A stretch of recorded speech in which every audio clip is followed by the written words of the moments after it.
आपका पिछला जन्म और आप अपने पूर्वजन्म को जानें। पुनर्जन्म के सिद्धांत को लेकर सभी के मन ये जानने की जिज्ञासा अवश्य रहती है कि पूर्वजन्म में वे क्या थे। किसी भी व्यक्ति की कुंडली देखकर उसके पूर्व जन्म और मृत्यु के बाद आत्मा की गति के बारे में जाना जा सकता है। गीता प्रेस गोरखपुर द्वारा प्रकाशित परलोक और पुनर्जन्मांक पुस्तक में इस विषय पर विस्तृत रूप से प्रकाश डाला गया है। उसके अनुसार व्यक्ति जिस समय जन्म लेता है उस समय, स्थान व तिथि को देखकर उसकी जन्म कुंडली बनाई जाती है। उस समय के ग्रहों की स्थिति के अध्ययन के फलस्वरूप यह जाना जा सकता है कि व्यक्ति किस योनि से आया है और मृत्यु के बाद उसकी क्या गति होगी। आगे इस संबंध में कुछ विशेष योग बताए जा रहे हैं। पूर्वजन्म योनि विचार। एक जिस व्यक्ति की कुंडली में 4 या इससे अधिक ग्रह उच्च राशि के अथवा स्व राशि के हों, तो उस व्यक्ति ने उत्तम योनि भोगकर यहाँ जन्म लिया है, ऐसा ज्योतिषियों का मानना है। 2 लग्न में उच्च राशि का चंद्रमा हो तो ऐसा व्यक्ति पूर्वजन्म में सद्विवेकी वणिक था, ऐसा मानना चाहिए। 3 लग्नस्थ गुरु इस बात का सूचक है कि जन्म लेने वाला पूर्वजन्म में वेदपाठी ब्राह्मण था। यदि जन्म कुंडली में कहीं भी उच्च का गुरु होकर लग्न को देख रहा हो तो बालक पूर्वजन्म में धर्मात्मा, सद्गुणी एवं विवेकशील साधु अथवा तपस्वी था, ऐसा मानना चाहिए। 4 यदि जन्म कुंडली में सूर्य 6, 8वें या 12वें भाव में हो अथवा तुला राशि का हो तो व्यक्ति पूर्वजन्म में भ्रष्ट जीवन व्यतीत करना वाला था, ऐसा मानना चाहिए। 5 लग्न या सप्तम भाव में यदि शुक्र हो तो जातक पूर्वजन्म में राजा अथवा सेठ था व जीवन के सभी सुख भोगने वाला था, ऐसा समझना चाहिए।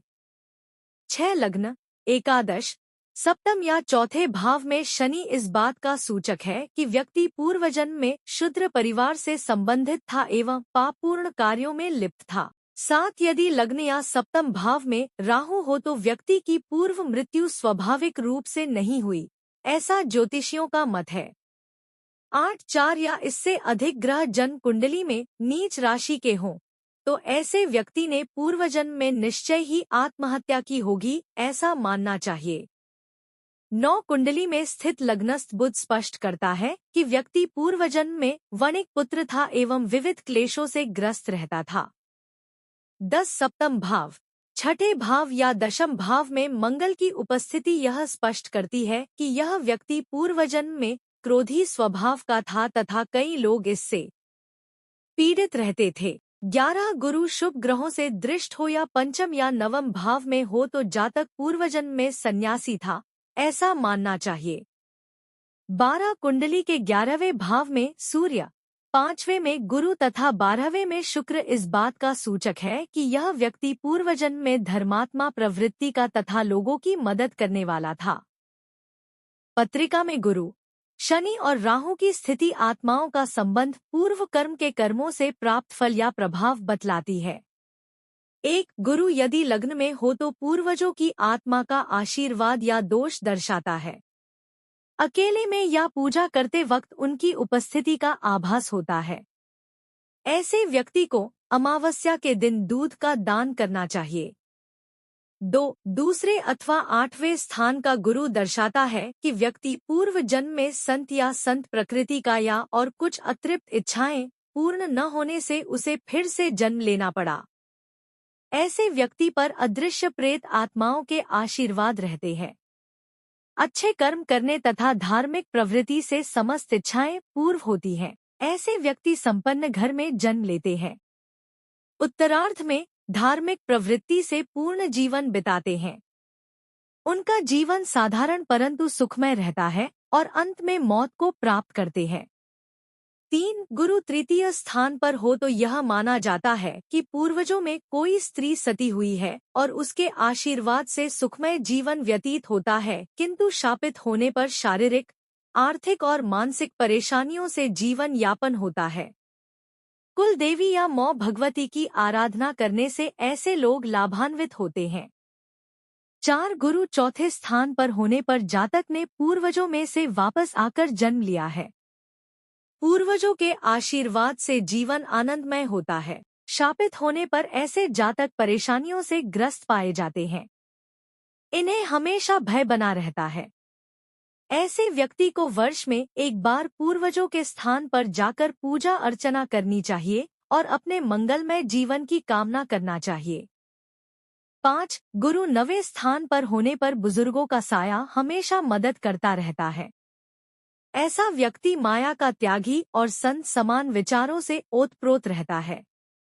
जो उम्र बढ़ती जाती है वह बली ज्ञानी बनता जाएगा। ऐसे व्यक्ति की बद्दुआ भी नेक असर देती है। 6. गुरु का 10वें स्थान पर होने पर व्यक्ति पूर्व जन्म के संस्कार से संत प्रवृत्ति, धार्मिक विचार, भगवान पर अटूट श्रद्धा रखता है। 10वें, 9वें या 11वें स्थान पर शनि या राहु भी है तो ऐसा व्यक्ति धार्मिक स्थल या न्यास का पदाधिकारी होता है या बड़ा संत। दुष्ट प्रवृत्ति के कारण बेईमानी, झूठ और भ्रष्ट तरीके से आर्थिक उन्नति करता है किंतु अंत में भगवान के प्रति समर्पित हो जाता है। 7. 11वें स्थान पर गुरु बतलाता है कि व्यक्ति पूर्व जन्म में तंत्र मंत्र गुप्त विद्याओं का जानकार या कुछ गलत कार्य करने से दूषित प्रेत आत्माएं पारिवारिक सुख में व्यवधान पैदा करती है। मानसिक अशांति हमेशा रहती है। राहु की युति से विशेष परेशानियों का सामना करना पड़ता है। ऐसे व्यक्ति को मां काली की आराधना करना चाहिए और संयम से जीवन यापन करना चाहिए। 8. 12वें स्थान पर गुरु के साथ राहु या शनि का योग पूर्वजन्म में इस व्यक्ति द्वारा धार्मिक स्थान या मंदिर तोड़ने का दोष बतलाता है और उसे इस जन्म में पूर्ण करना पड़ता है। ऐसे व्यक्ति को अच्छी आत्माएं उद्देश्य रूप से साथ देती है। इन्हें धार्मिक प्रवृत्ति से लाभ होता है। गलत खानपान से तकलीफों का सामना करना पड़ता है। Book your appointment now.